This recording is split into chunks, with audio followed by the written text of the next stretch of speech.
Hair patch को use किया, but जब मैंने रियलाइज़ किया कि इसका आगे कोई फ्यूचर नहीं है, इसलिए मैंने हेयर पैच से मूव करके हेयर ट्रांसप्लांट पे गया। तो उन्होंने डेली फॉलोअप लिया मुझे, कैसे क्या चल रहा है, आपको दर्द तो नहीं हो रहा है, आपका डोनर एरिया हील हो रहा है, नहीं हो रहा है, आपने क्या-क्या चीज़ें, आप स्ट्रेटली सो रहे हैं, नहीं सो रहे हैं। हेलो सर, मेरा नाम प्रशांत गोस्वामी है, मैं 32 ईयर्स का हूँ और मेरे ट्रांसप्लांट को 1 महीना हो चुका है। मैं बेसिकली आगरा से आया हुआ हूँ।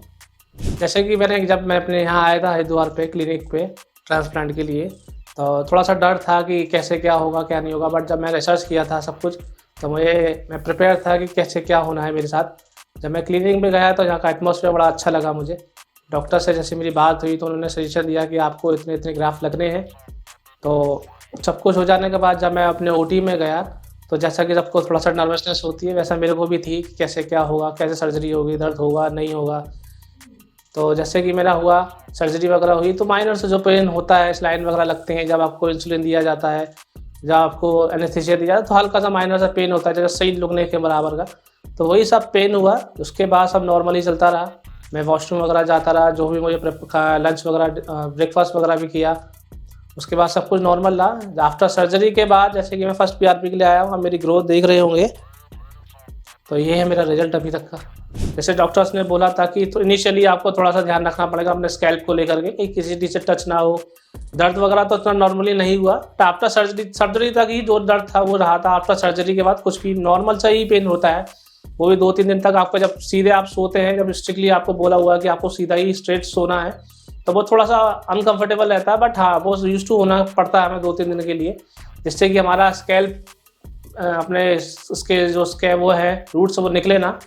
इसलिए माइनर सा पेन था और कोई पेन नहीं रहा उसके बाद। बट हाँ, डोनर एरिया में थोड़ा-सा ध्यान रखने योग्य बातें हैं कि डोनर एरिया को थोड़ा-सा आप प्रोटेक्ट करके चलें, क्योंकि उसमें हल्का-सा जब आप सर्जरी के बाद जाते हैं तो 2-3 दिन तक इचिंग सी या आपको स्टिफनेस सी पीछे रहती है। जब मैं गर्दन आप दाएँ-बाएँ अपनी करेंगे तो थोड़ी स्टिफनेस रहती है वहाँ पे 2-3 दिन तक। बट आफ्टर जब ऑइंटमेंट वगैरह लगाते हैं तो वो 2-4-5 हफ्ते, मुश्किल से 1 हफ्ते के बाद वो चला जाता है।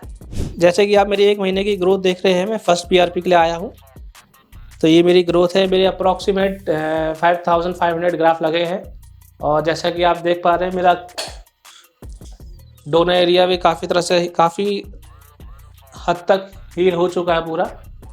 जैसे कि आप देख रहे हैं मेरा हील। जैसा कि मैंने सर्च किया था, R&D वगैरह करा था, तो पीएसटी क्लिनिक को मैंने काफ़ी हद तक रिसर्च किया था इसके बारे में। जैसे कि मुझे रिज़ल्ट अच्छे दिखे, थोड़े मेरे को कॉन्फिडेंस आया कि हाँ, मेरा भी रिज़ल्ट अच्छा आ सकता है, इसलिए मैंने यहाँ रीच आउट किया क्यूएसटी क्लिनिक पर। सारी चीज़ें समझी, कैसे क्या होता है, किस टेक्नोलॉजी के थ्रू अपना हेयर ट्रांसप्लांट होता है, उस चीज़ के तहत मद्देनजर रखते हुए फिर मैं यहाँ आया था अपने हेयर ट्रांसप्लांट के लिए।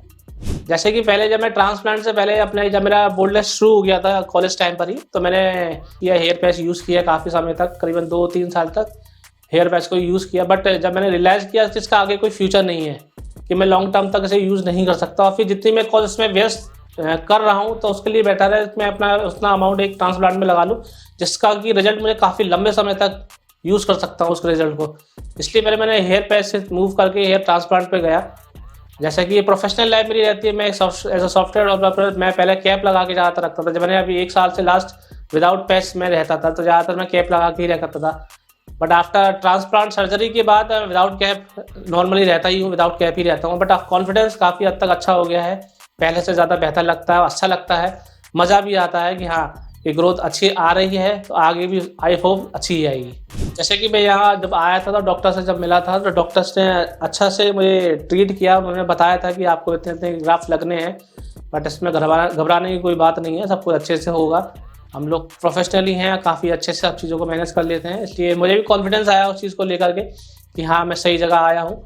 बट यहाँ का एटमॉस्फेयर काफ़ी अच्छा था, स्टाफ काफ़ी हद तक बहुत अच्छा कोऑपरेट उन्होंने किया, अच्छे से बिहेव किया। जैसे कि सर्जरी होने के बाद जब मैं घर गया, तो उन्होंने डेली फॉलोअप लिया मुझे, कैसे क्या चल रहा है, आपको दर्द तो नहीं हो रहा है, आपका डोनर एरिया हील हो रहा है, नहीं हो रहा है, आपने क्या-क्या चीज़ें, आप स्ट्रेटली सो रहे हैं, नहीं सो रहे हैं।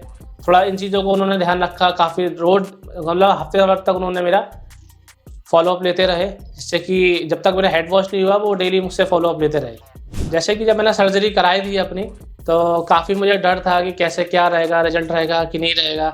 बट जैसे कि मैंने कराया है, तो मुझे खुद ही फील हुआ कि हाँ, कॉन्फिडेंस अपने आप ही बिल्डअप हो जाता है, भरोसा अपने ऊपर ये आ जाता है कि अच्छा लगता है हम लोगों को कि हमारे जब बाल आते हैं तो हमारी ऑटोमेटिक ही एज काफ़ी हद तक पीछे चली जाती है, हम लगता है कि हम यंग हो गए हैं दोबारा से।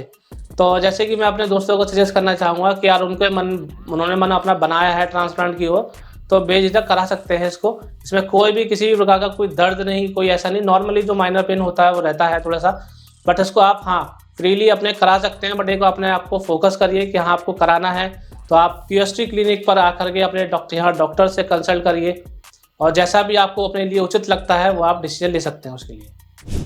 जैसा कि आप देख रहे हैं मेरा 1 महीना हो चुका और मेरा शेडिंग फेस भी चालू हो चुका है।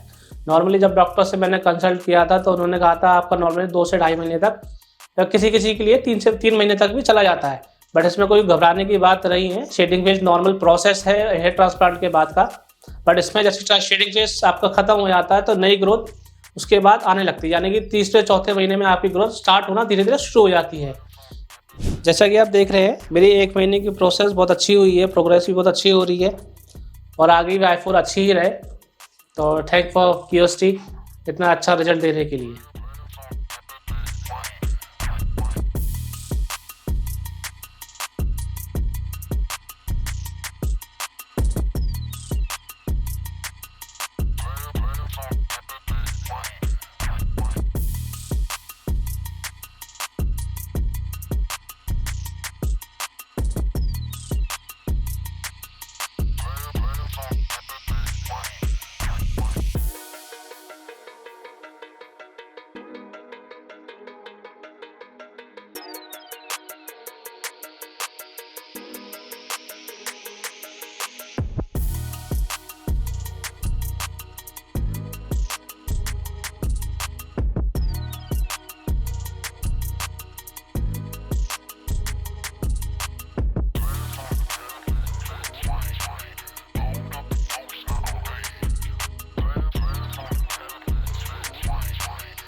Hello friends, if you have not subscribed to our channel yet, please like this video, share and subscribe to our channel, and don't forget to hit the bell icon so that you will get update on every video.